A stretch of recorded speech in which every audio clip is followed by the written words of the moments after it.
بسم اللہ الرحمن الرحیم۔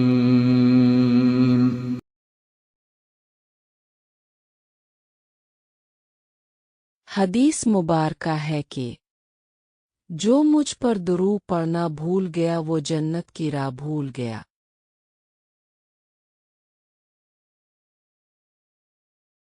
ہر مسلمان مومن کو چاہیے کہ وہ آقائے نامدار کی ذات اقدس و اطہر پر درود شریف کا نذرانہ حسن عقیدت کے ساتھ اپنے معمولات زندگی میں شامل کرے۔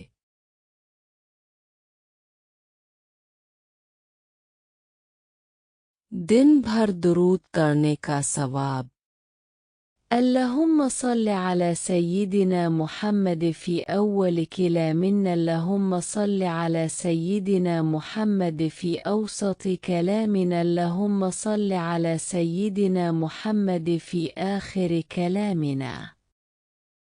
بزرگوں نے فرمایا جو شخص یہ درود شریف کو 3 بار دن اور 3 بار رات میں پڑھ لے تو گویا دن اور رات بھر درود کرنا رہا۔